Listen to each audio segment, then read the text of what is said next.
মুক্তি পালে যোদ্ধা নতুন অসমীয়া ছবি যোদ্ধাৰ মুক্তিৰ পূৰ্বে অনুষ্ঠিত হয় প্ৰিমিয়াৰ শ্ব' পাঞ্জাবাৰীৰ আইডিউ ছবিগৃহত অনুষ্ঠিত হয় যোদ্ধাৰ প্ৰিমিয়াৰ শ্ব' ৰীমা বিশ্বাস পৰিমল বিশ্বাসে প্ৰযোজনা কৰা ছবিখনৰ কাহিনী চিত্ৰনাট্য সংলাপ ভাস্কৰ গোস্বামীৰ গোৱা আৰু ৰাজস্থানত দৃশ্যগ্ৰহণ কৰা বিগ বাজেটৰ চিনেমাখনক দৰ্শকে আঁকোৱালি ল'ব বুলি আশাবাদী চিনেমাখনৰ প্ৰযোজক পৰিচালক ছবিখনৰ মূল চৰিত্ৰত অভিনয় কৰিছে ৰাজকুমাৰ তালুকদাৰ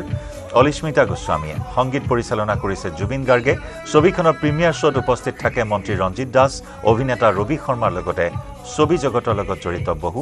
বিশিষ্ট ব্যক্তি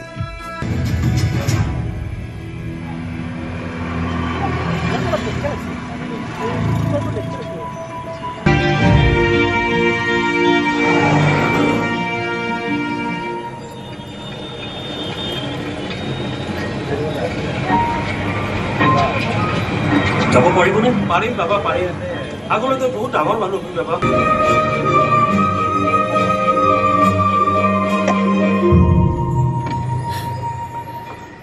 মা মা মা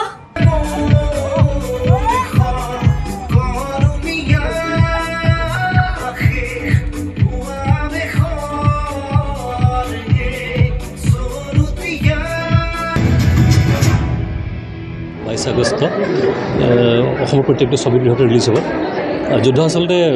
যুদ্ধ বুলি ঢাল তৰোৱাল লৈ বন্দুক লৈ কৰা জনে যুদ্ধ নহয় প্ৰত্যেকজনে নিজৰ নিজৰ জীৱনত একোজন যোদ্ধা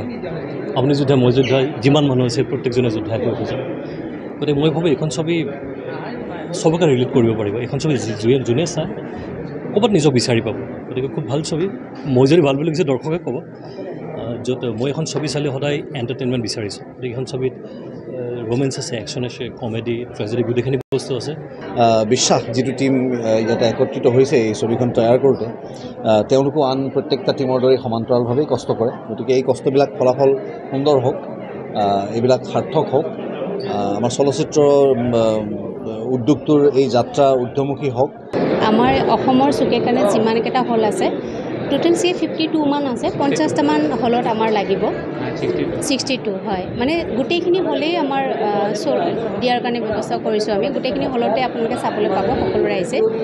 আৰু ইয়াতে তেনে কলা কুশলী বুলিলে বহুত কেইজন আছে প্ৰায় 40 জনৰো বেছি আছে যেটো কাহিনী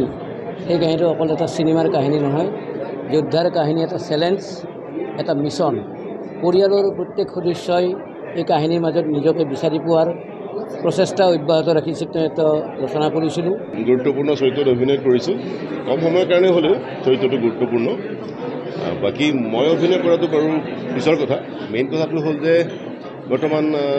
অসমীয়া চিনেমাৰ জয়যাত্ৰা অব্যাহত আছে ইয়াৰ আগতে কণ্টিনিউৱাছলি 3খন ছবি ছুপাৰ ডুপাৰ হিট ব্লকবাষ্টাৰ বুলি আমি ক'ব পাৰোঁ